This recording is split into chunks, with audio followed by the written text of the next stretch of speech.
The Marvellous Ears.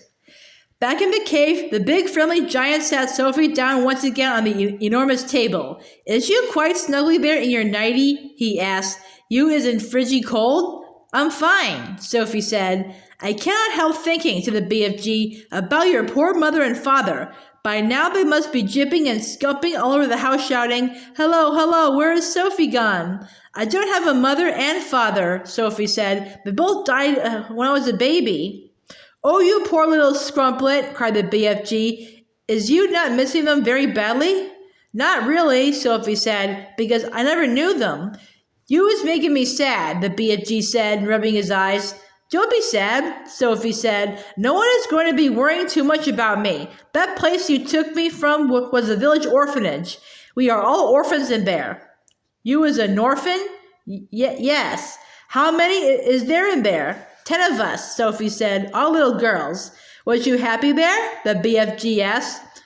I hated it, Sophie said. The woman who ran it was called Mrs. Clunkers, and if she caught you breaking any of the rules, like getting out of bed at night or not folding up your clothes, you got punished.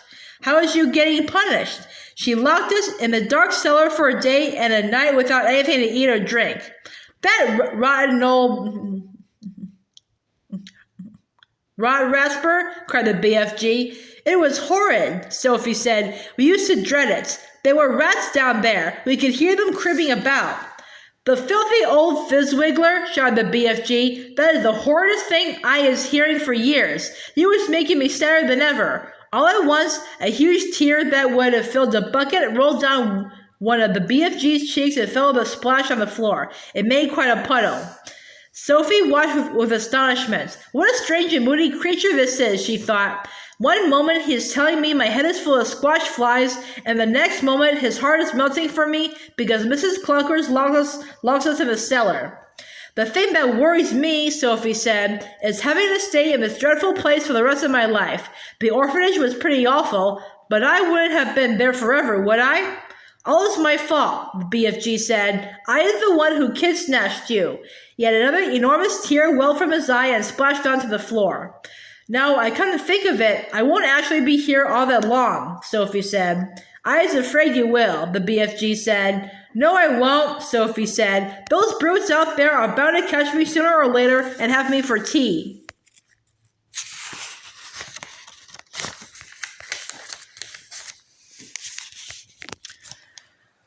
I is never letting that happen, the BFG said. For a few moments, the cave was silent. Then Sophie said, May I ask you a question? The BFG wiped the tears from his eyes with the back of his hand and gave Sophie a long, thoughtful stare. Shoot away, he said. Would you please tell me what you were doing in our village last night? Why were you poking that long trumpet thing into the Gucci children's bedroom and then blowing through it? Aha! Cried the BFG, sitting up suddenly in his chair. Now he is getting nosier than a Parker. And the suitcase you were carrying, Sophie said. What on earth was that all about? The BFG stared suspiciously at the small girl sitting cross-legged on the table. You was asking me to tell you whoopsie big secrets, he said. Secrets that nobody is ever hearing before. I won't tell a soul, Sophie said. I swear it. How could I anyway? I am stuck here for the rest of my life. You could be telling the other giants. No, I couldn't, Sophie said. You told me they would eat me up the moment they saw me. And so they would, said the BFG. You is a human being, and human beings is like straw bundles and cream to those giants. If they are going to eat me the moment they see me, then I wouldn't have time to tell them anything, would I? Sophie said. You wouldn't, said the BFG. Then why did you say I might? Because I is brimful of buzzburgers, the BFG said. If you listen to everything I am saying, you will be getting earache.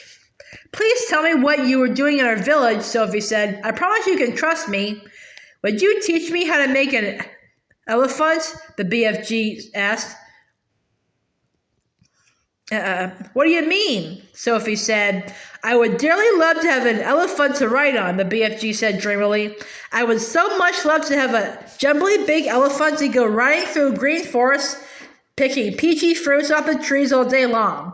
This is a sizzling hot, muck-frumping country we is living in. Nothing grows in it except snozzcumbers. I would love to go somewhere else and pick peachy fruits in the early morning from the back of an elephant.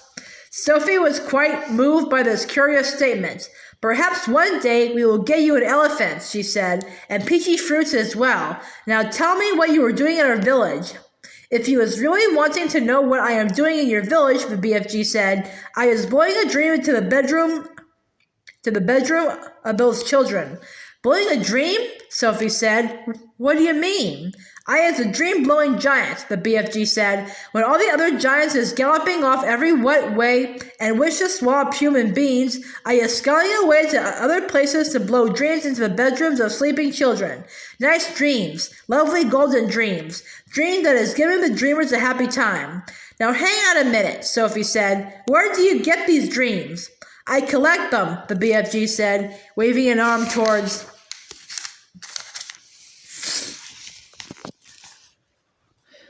all the rows and rows of bottles on the shelves. I has billions of them. You can't collect a dream, Sophie said. A dream isn't something you can catch hold of. You is never going to understand about it, the BFG said, but that's why I is not wishing to tell you. Oh, please tell me, Sophie said. I will understand. Go on. Tell me how you collect dreams. Tell me everything. The BFG settled himself comfortably in his chair and crossed his legs. Dreams, he said, is very mysterious things. They is floating around in the air like little wispy misty bubbles, and all the time they is searching for sleeping people. Can you see them? Sophie asked. Never at first. Then how did you catch them if you can't see them? Sophie asked. Aha, to the BFG. Now we is getting onto the dark and dusky secrets. I won't tell a soul. I is trusting you, the BFG said. He closed his eyes and sat quite still for a moment while Sophie waited. A dream, he said, as it goes whiffling through the night air, is making a tiny little buzzing humming noise. But this little buzzy hum is so silvery soft, it is impossible for a human being to be hearing it. Can you hear it? Sophie asked. The BFG pointed up at his enormous truck wheel ears, which he now began to move in and out. He performed this exercise proudly, with a little proud smile on his face. Is you seeing these? He asked. How could I miss them? Sophie said.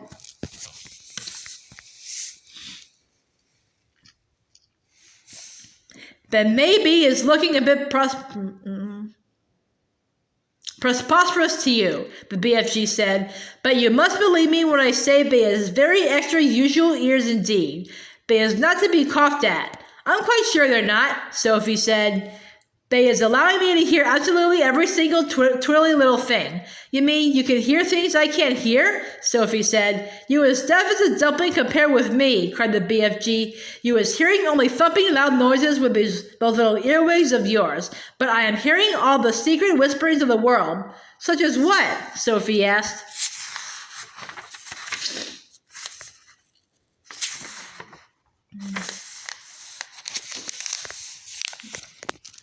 In your country, he said, I is hearing the footsteps of a ladybird as she goes walking across a leaf.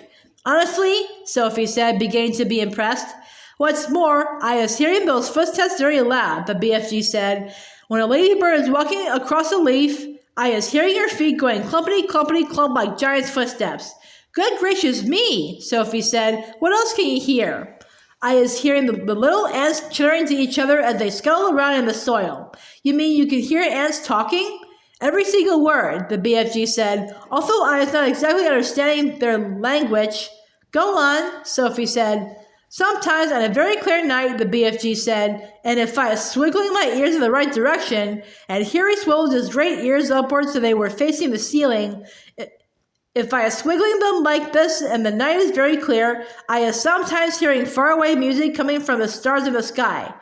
A queer little shiver passed through Sophie's body. She sat very quiet, waiting for more.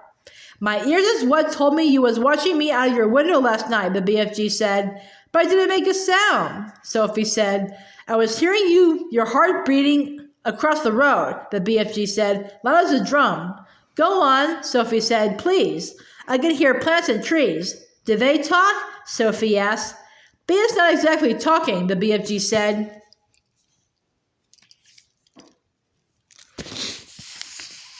but they is making noises. For instance, if I come along and I is picking a lovely flower, if I is twisting the stem of the flower till it breaks, then the plant is screaming. I can hear it screaming and screaming very clear.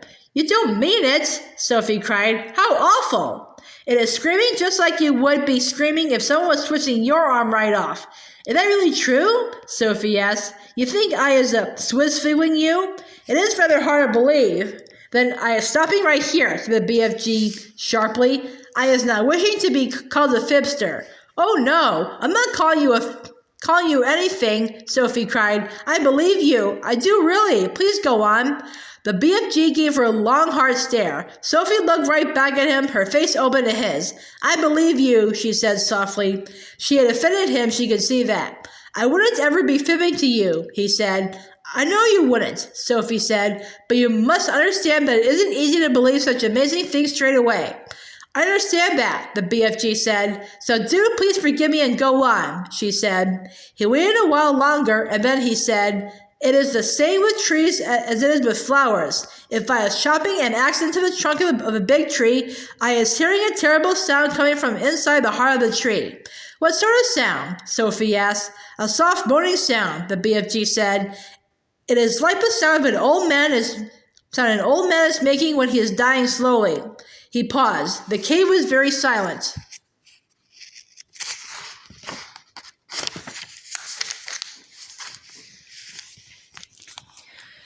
Trees is living and growing just like you and me, he said. They is alive. So is plants. He was standing very straight in his chair now.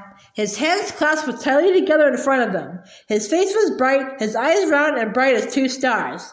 Such wonderful and terrible sounds I is hearing, he said. Some of them you would never wish to be hearing yourself. But some is like glorious music.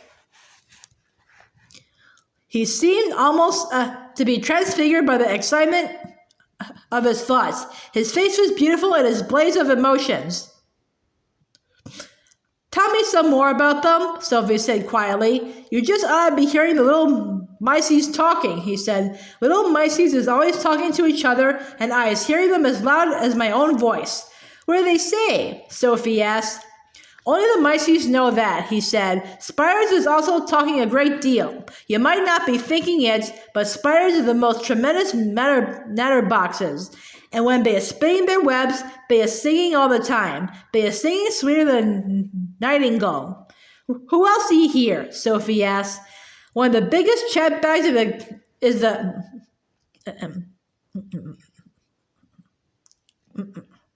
cattle piddlers, the BFG said. What do they say? They is arguing all the time about who is going to be the prettiest buttery fly. That is all they is ever talking about. Is there a dream floating around here now? Sophie asked. The BFG moved his great ears this way and that, listening intently. He shook his head. There's no dream in here, he said, except in the bottles. I has a special place to go for catching dreams. They is not often coming to Giant Country. How do you catch them? The same way you is catching buttery flies, the BFG answered, with a net. He stood up and crossed over to a corner of the cave where a pole was leaning against the wall. The pole was about 30 feet long, and there was a net on the end of it. Here's the dream catcher, he said, grasping the pole in one hand. Every morning I was going out and snitching new dreams to put in my bottles. Suddenly, he seemed to lose interest in the conversation. I is getting hungry, he said. It is time for eats.